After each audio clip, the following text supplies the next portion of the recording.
السلام علیکم ورحمۃ اللہ وبرکاتہ۔ وعلیکم السلام ورحمۃ اللہ وبرکاتہ۔ میں ہوں آپ کا میزبان محمد عمران اشرفی۔ اظہار چینل کے ناظرین، ہم صمیم قلب سے اپنے مہمان کے شکر گزار ہیں کہ حضرت پھر ہمارے درمیان تشریف لائے۔ ناظرین، آج کی اس پرکیف مجلس میں ہمارے ساتھ ہیں جامعہ اشرف کے صدر مفتی حضرت علامہ و مولانا مفتی محمد شہاب الدین اشرفی جامعی صاحب قبلہ۔ آئیے ہم اپنی توجہ کا مرکز بناتے ہیں آج حضرت کو اور کچھ مسائل کی معلومات حاصل کرتے ہیں۔ ناظرین توجہ دیں۔ جی مفتی صاحب قبلہ، لڑکا شادی کرنے کے بعد 1 ماہ لڑکی کے ساتھ گزار کر غائب ہو گیا ہے اور لڑکا کو غائب ہونے 6 سال کا عرصہ ہو گیا اور کسی کو معلوم نہیں کہ لڑکا زندہ ہے یا مر گیا ہے۔ ایسی صورت میں لڑکی دوسرے سے شادی کر سکتی ہے یا نہیں؟ نحمدہ و نصلی علی رسولہ الکریم، اما بعد۔ مولانا عمران اشرفی، یہ مسئلہ مفقود یعنی گم شدہ شخص کا ہے۔ سب سے پہلے تو اس بات کو واضح کر دینا ضروری ہے کہ مفقود یعنی گم شدہ کس کو کہتے ہیں۔ اگر کوئی شخص جو ہے لاپتہ ہو گیا ہے اور کسی کو بھی معلوم نہیں ہے کہ وہ زندہ ہے یا مر چکا ہے، اور تلاش بسیار کے باوجود جو ہے نہ تو اس کے زندہ ہونے کا علم لوگوں کو ہے اور نہ ہی یہ علم ہے کہ اس کا انتقال ہو گیا ہے، ایسے شخص کو مفقود یعنی گمشدہ کہتے ہیں۔ ائمہ احناف اور جمہور فقہا کے نزدیک اگر کسی عورت کا شوہر غائب ہو جائے اور یہ معلوم نہ ہو کہ وہ زندہ ہے یا مر گیا ہے، کچھ بھی خبر نہیں ہے، تو اس عورت پر انتظار فرض ہے یہاں تک کہ اتنا زمانہ گزر جائے کہ گمشدہ شوہر کی موت کا غالب گمان ہو جائے، یعنی شوہر کے موت کے غالب گمان ہونے تک اس عورت پر انتظار کرنا فرض ہے، اور اتنا زمانہ گزرنے کے بعد اس شخص کی موت کا حکم لگایا جائے گا۔ اس کے بعد وہ عورت عدت 4 مہینہ 10 دن جو عدت وفات ہے اس کو گزار کر کے دوسرے مرد سے نکاح کر سکتی ہے۔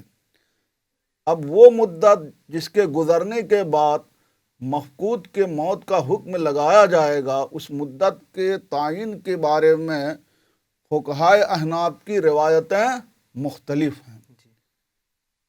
اتنی مدت جس کے گزرنے کے بعد موت کا حکم لگایا جائے گا، اس میں احناف کی روایتیں مختلف ہیں۔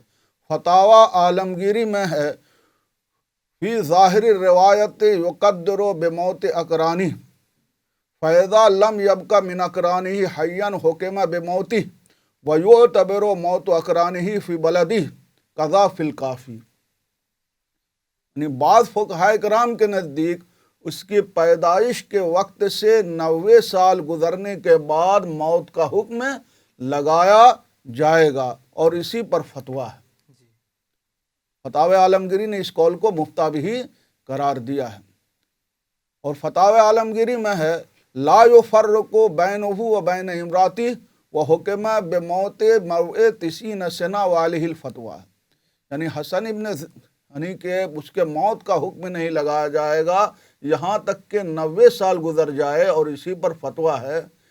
یہ فتاوی عالمگیری کے بعد حسن ابن زیاد کی ایک روایت امام اعظم سے ہے کہ پیدائش کے وقت سے 120 سال گزرنے کے بعد اس کی موت کا حکم لگایا جائے گا، اور امام محمد کی ایک روایت میں ہے کہ مفقود کی عمر 110 سال گزرنے کے بعد اس کی موت کا حکم لگایا جائے گا۔ امام ابو یوسف رحمۃ اللہ علیہ کی ایک روایت میں ہے کہ 105 سال گزرنے کے بعد، یعنی اس کی پیدائش کے وقت سے 105 سال گزرنے کے بعد اس کے مفقود کی موت کا حکم لگایا جائے گا۔ محقق علی الاطلاق علامہ ابن حمام رحمۃ اللہ تعالی علیہ کے قول کے مطابق مفقود کی عمر 70 سال گزرنے کے بعد، یعنی پیدائش کے وقت سے 70 سال گزرنے کے بعد مفقود کی موت کا حکم لگایا جائے گا۔ بعض متاخرین احناف نے 60 سال کے قول کو بھی اختیار کیا ہے۔ یہ تو متعدد روایتیں ہیں۔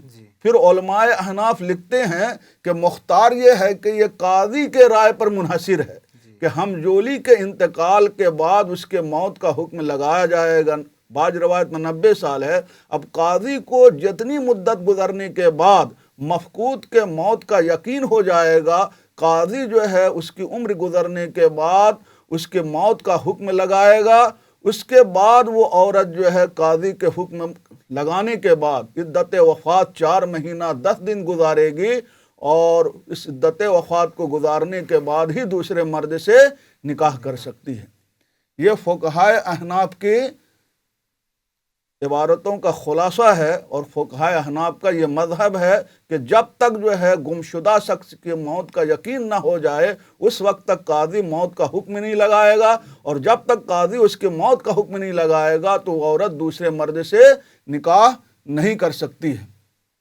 اس مذکورہ بالا مدت میں سے جس مدت کے گزرنے کے بعد قاضی موت کا حکم لگائے گا، اس مدت کے گزرنے کے بعد بات اور قاضی کے موت کا فیصلہ کرنے کے بعد وہ عورت دوسرے مرد سے نکاح کر سکتی ہے۔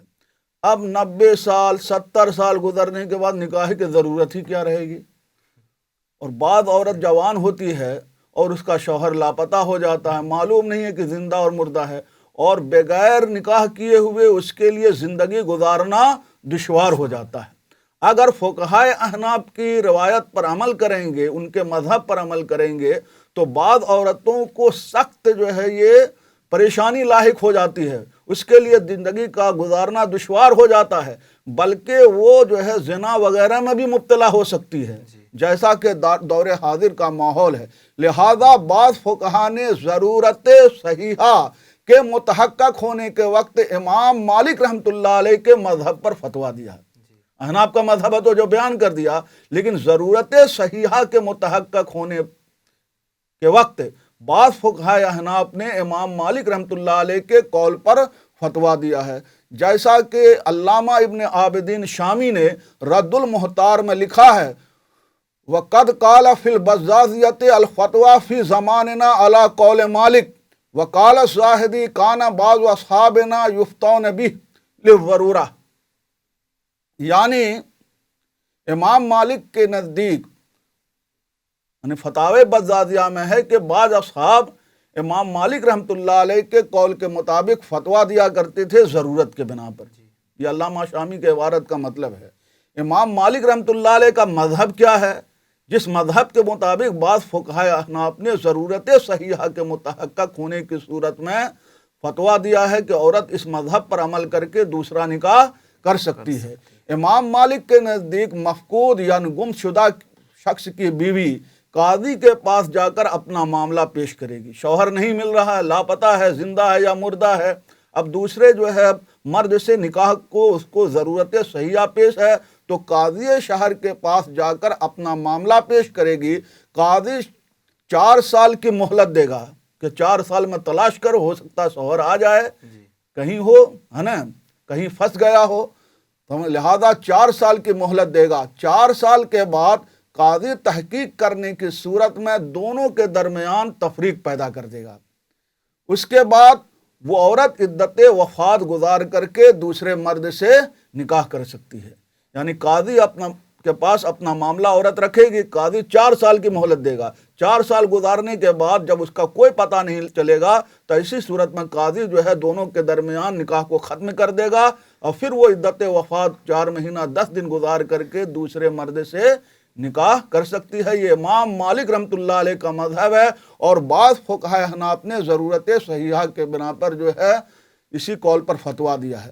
اور قاضی کے پاس معاملہ جانے سے پہلے اگر 10 سال 20 سال گزر گیا اس کا کوئی اعتبار نہیں ہے۔ قاضی کے پاس جانے کے بعد سمجھ بات آ رہی، 4 سال کا اعتبار کیا جائے گا، 4 سال مہلت دے گا۔ اس سے پہلے اگر 20-25 سال بھی گزر چکے ہیں تو اس کا کوئی اعتبار نہیں ہے۔ قاضی کے پاس جانے کے بعد 4 سال انتظار کرنے کے بعد ہی امام مالک رحمۃ اللہ علیہ کے نزدیک جو ہے سمجھ بات آ رہی؟ وہ عورت نکاح کر سکتی ہے جب وہ قاضی اس کے نکاح کو فسخ کر دے گا تو اس کے بعد وہ عدت گزار کر کے نکاح کر سکتی ہے۔ یہ فقہائے احناف کا مذہب ہے نا۔ لہذا جب شوہر اور بیوی کے درمیان نکاح فسخ کر دے گا تو اس عالم کے نکاح کے فسخ کرنے کے بعد عدت گزار کر کے وہ عورت نکاح کر سکتی ہے۔ لہذا آج کے دور میں اسی قول پر فتویٰ دیا جائے گا، اور امام مالک رحمۃ اللہ علیہ کے مذہب کے مطابق وہ عورت 4 سال گزار کر کے قاضی کے نکاح کے فسخ کرنے کے بعد عدت گزار کر کے دوسرے مرد سے نکاح کر سکتی ہے۔ بعض مسائل میں بھی فقہائے احناف نے دوسرے مذہب کے قول کو اختیار کیا ہے، جیسے کہ ہمارے نزدیک حیض والی عورت کی عدت کتنی ہے؟ 3 حیض ہے۔ اب کسی عورت کا حیض آ کر بند ہو گیا، ایک حیض، اب حیض آ ہی نہیں رہا ہے، تو فقہائے احناف کا اصل مذہب ہے کہ جب تک 3 حیض مکمل نہ ہو جائے یا سن ایاس 54 سال کی عمر کو نہ پہنچ جائے، اس وقت تک جو ہے اس کی عدت مکمل نہیں ہوگی، دوسرے سے نکاح نہیں کر سکتی ہے۔ اب اس میں بہت پریشانی ہے، تو لہذا امام مالک کا قول یہ ہے کہ 9 مہینہ گزر جائے تو ایسی صورت میں وہ عورت دوسرے مرد سے نکاح کر سکتی ہے۔ اور اس مسئلے میں بھی جو ہے احناف نے جو ہے امام مالک کے قول پر ضرورت صحیحہ کے متحقق ہونے پر فتویٰ دیا ہے، لہذا امام مالک کے قول پر عمل کرنا جائز ہے، واللہ عالم بالصواب۔ ماشاء اللہ، بہت خوب جی مفتی